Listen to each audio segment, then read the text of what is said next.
My best friend and I are going to a live show at a local bar tonight. The opening act is Julia Rose, an indie artist I love. Damn, it's already 7:10 p.m. Only 20 minutes left until the show starts, and my friend is still nowhere. He promised to pick me up at 7. Outside, I'm coming.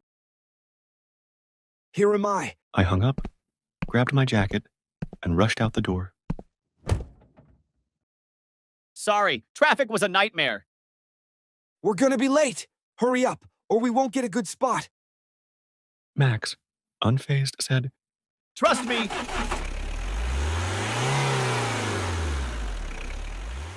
The bar was packed tonight. We weaved our way through the crowd, searching for a spot. The music started playing. Julia Rose was on stage, and I was completely captivated by her sweet, enchanting voice. The atmosphere was incredible. People swayed to the music. Colorful lights reflected off shimmering cocktails. After a while, I reached into my pocket to check my phone, but it wasn't there. My heart skipped a beat. I took a deep breath, trying to stay calm. I searched my jacket, my jeans. Nothing. A wave of unease crept over me. I quickly glanced around. I asked a staff member if he had found a phone. He shook his head.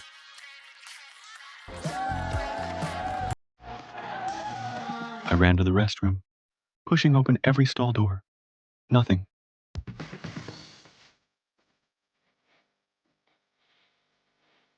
Hey, get over here. What's going on?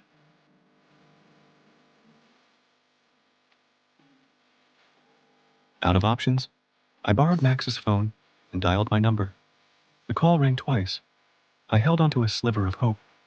Maybe someone would pick it up and return it. But when the call connected, instead of a voice, I heard a strange, low and eerie bip. The call was cut off. I tried calling again. This time, no one answered. The ringing continued until it stopped on its own. I kept trying, but it was the same every time. The unease inside me turned into a deep, creeping dread. Someone had my phone, and they had no intention of giving it back. After multiple failed attempts, I finally gave up and went home, feeling restless and uneasy. It was late. The streets were eerily empty. As soon as I stepped into my bedroom, ready to collapse onto my bed, I froze. My phone was sitting neatly on my bedside table. That's impossible. Besides me, there'd be someone else in this room. I am Anna, 19 years old this year. I just passed the university entrance exam and moved to the city to study. The first time stepping into the big city, everything was unfamiliar to me. I thought I would have interesting experiences here, but the first memory of this place was something I could never have expected. I rented a room deep in a small alley, about a 10-minute walk from the university. The dormitory is old, with peeling walls, a narrow and dark hallway. The landlady is a woman in her 50s, and she led me to a room on the second floor. At the end of the hallway, the small room appears before me with a simple wooden bed against the wall, an old study table, and a small window overlooking the hallway. This room is a bit old, but very clean and quiet. What do you think? I think it's quite nice. May I ask, is anyone staying in the room across the hall? That room is empty. No one has stayed there yet. You clean the room, and if you need anything, just call me, okay? I quickly tidied up the room, and once I was done, it was already dark outside. The dormitory was very quiet at night, and I could hardly hear the bustling traffic on the street. I lay on the bed, exhausted, and quickly drifted off to sleep. I vaguely heard footsteps in the hallway. Perhaps someone had just returned to their room, so I didn't pay much attention and continued to sleep. The next day, I was preparing the content for the presentation. and I was so focused on writing that I lost track of time. Pick up the phone to check. It's already 0000 p.m. Suddenly, I heard the sound of footsteps clattering in the hallway. I wondered who could still be walking around outside at this hour.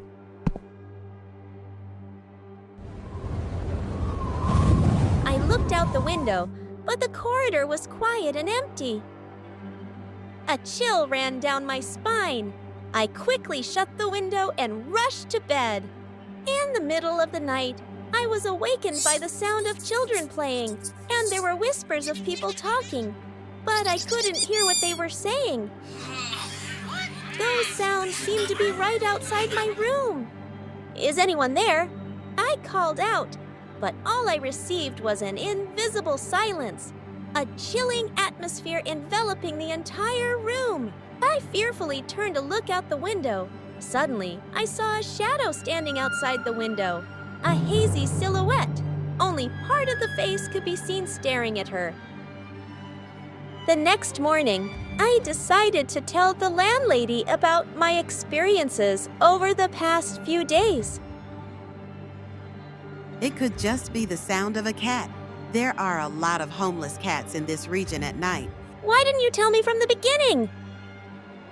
You must be so exhausted that you're only having nightmares. I wanted to leave this place, but finding affordable accommodation in the city was difficult. If I were to move out now, I wouldn't know where to go. If those sounds stopped completely, I thought I might be able to stay a little longer. A few days later, I no longer heard those strange sounds. Perhaps the landlady did something to keep them from bothering me. If those sounds completely disappear, I think I could stay here a bit longer. At midnight, I suddenly heard a knock on the door. I got up, stepped outside, and opened it, but no one was there. As I looked around, I noticed a man standing motionless not far away, his back turned to me. A chill ran down my spine as I slowly walked towards the man and called out, "Is anyone there?" Get out of here. You are not allowed to stay here. Why am I not allowed to be here? Who are you? The man slowly turned around, the light from the bulb revealing a gruesome, bloodied face, an image I could never forget. Seeing that image, I screamed in fear. But looking around, it was the familiar room again. It turns out everything was just a dream. Suddenly, a knocking sound echoed. I didn't know who was knocking on my door in the middle of the night like that. I began to fear and secretly thought, could it be them? The people in the room opposite? Who is it? Who's out there? The knocking continued to grow louder, as if the person outside was about to break the door down. I was terrified, staring at the door without daring to breathe heavily. Get out of here. Get out of here. I knew that if I stayed, even more terrifying things awaited me. When I woke up, it was already bright outside, and the door was still tightly shut as if nothing had happened. I quickly took everything I had and left this horrible house. I had a feeling that if I stayed any longer, even more terrifying things would await me. The man and that room remain a mystery to me. But after everything that has happened, I no longer dare to return to that boarding house again. Have you ever gotten lost in the forest? I had a terrifying experience that still sends shivers down my spine every time I remember it. The images from that day are etched into my memory, never fading. My name is Linda. I am 20 years old and a second-year economics major. I have two close friends, Mike and Mark.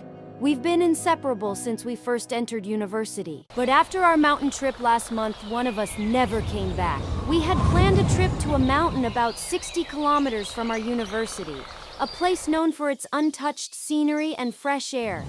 We arrived early in the morning, with fog still blanketing the mountain, creating an eerie yet exciting atmosphere for adventure lovers like us. By noon, we finally reached the summit. Looking down from above, it felt as if we could see the entire city stretching beneath us. It was really worth waking up early today. Let's take a picture together. In the afternoon, we packed up and started making our way back down. However, after walking for a while, something felt off. It seems like we are lost. What should we do now? It's getting dark. We have to contact the rescue team. No way. There is no phone signal here. Maybe we have to stay in the forest tonight. It was getting dark, and the further we went, the more exhausted we felt. Our food and water had run out, but fortunately we came across a stream, so we decided to set up camp there for the night. I'm having a really bad stomachache. I need to go to the bathroom for a bit. A long time passed, but Mark still hadn't returned, making us start to feel worried, so we searched for him together. Suddenly, slow, chilling footsteps echoed ahead, as if someone or something were approaching. Looking through the flashlights, we saw a man in black walking towards us in the distance. Who are you? Today will be your day of death. As the man pulled out a blood-stained knife, a wave of fear surged through me. Without thinking, I grabbed Mike's hand and we bolted into the darkness. While running, my foot tripped over a trap. A sharp pain shot through my ankle and I fell to the ground. Mike skidded to a stop and ran back to me. Desperately, he tried to free my leg from the metal jaws of the trap. I looked up and saw the man's shadow closing in on us. Panic gripped me. I wanted to scream, but terror strangled my voice. Finally, Mike managed to pry the trap open. Without hesitation, he lifted me onto his back and carried me forward, running as fast as he could.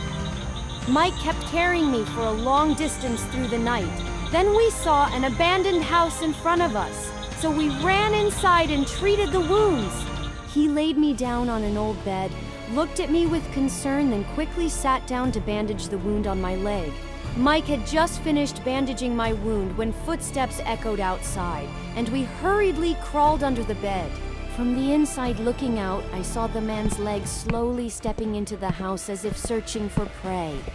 Mike and I tried not to make a sound, holding our breath as we stared at the feet walking back and forth beside the bed. My foot suddenly touched something soft beside me. When I turned to look, it was the corpse of a man, his eyes wide open. I jumped back, recoiling instinctively, letting out a soft gasp in the stillness. The man's legs suddenly stopped and he walked over to stand in front of the bed. Mike and I clung tightly to each other in fear. The man chuckled softly and said, Got it. We were dragged outside by the man and tightly bound. Mike and I kept pleading for our lives, but he didn't pay any attention. Please don't kill us. Please let us go. You have no choice. Suddenly, a bullet struck the man's hand, and the police rushed in from outside and surrounded him. It turned out that the man was a wanted murderer, and the corpse I had seen earlier had been killed by him. The next morning, the police discovered Mark's body at the bottom of the ravine, covered in multiple stab wounds. Those horrifying images remained vivid in my mind. The mountain climbing trip, which had seemed full of joyful memories, had turned into a nightmare in my recollection. I have a friend named Emma, who is 25 years old. She once had a beautiful love story with a man named William, who was 3 years older than her. At first, William loved and spoiled her, making her believe she had found the perfect partner. But soon, his love became suffocating and turned into a nightmare. William controlled Emma too much. He didn't let her meet her friends, not even her closest girlfriends. When she couldn't take it anymore, she decided to break up. But William didn't let her go easily. At first, he begged her desperately, but then he started threatening her. One day, he kidnapped Emma. She woke up in a strange room, her hands and feet tied tightly. William spoke softly. Hello, my love. William's voice was gentle, but it sent chills down Emma's spine. She tried to move, but the ropes were too tight and hurt her wrists. Emma shouted angrily. Let me go, William! William tilted his head and smiled. You are mine. I won't let you leave me. He walked closer and touched her face. Emma tried to turn away, but she couldn't do anything. William wanted Emma to love him again and obey him. He clenched his teeth and said, Emma, say you love me. Say it! Emma struggled, but the more she resisted, the tighter he held her. She yelled, I hate you! I regret ever loving you! Hearing this, William's eyes filled with rage. He immediately slapped Emma hard. Emma felt a burning pain on one side of her face, and the sharp sting made her dizzy. William shouted angrily, I did everything for you. And you? You want to leave me? You betrayed me. Emma screamed back. William, you are crazy! You disgust me! William became more furious. He punched and slapped her repeatedly until her lips bled. The days after that were a never-ending nightmare. Whenever she resisted, he beat her, starved her, and left her weak and trembling. But after hurting her, he would hold her close, kiss her forehead, and comfort her like a child. Emma soon realized that the more she fought back, the more violent he became. She spoke softly. William, I'm sorry for hurting you. She knew she had to act the way he wanted, at least until she found a way to escape. Without waiting for his reaction, she smiled gently and said, These days, I realize that I still love you. William seemed surprised by her reaction. His eyes widened in shock. Even though she wanted to push him away, Emma held back. She had to think fast and find a way to escape this horrible place. William smiled happily. Good girl. I knew you still loved me. Emma then said softly, William, I want to hug you, but my hands are tied. Without hesitation, William untied her ropes. Emma watched as he loosened each knot, feeling relieved inside. She gave him a weak smile and whispered, Thank you, William. I love you. William smiled with satisfaction, stroking her head like a pet. Emma then saw a bottle of wine on the table. Slowly, she walked over and poured some into a glass. She handed it to William and smiled. William, I am really happy to be with you. William was completely off guard. He took the glass of wine from Emma's hand and brought it to his lips to drink. Seizing the moment, Emma grabbed the wine bottle and smashed it over his head. Emma ran to the door, but it was locked. No matter how hard she tried, she couldn't open it. She looked around the room, searching for anything to help her escape.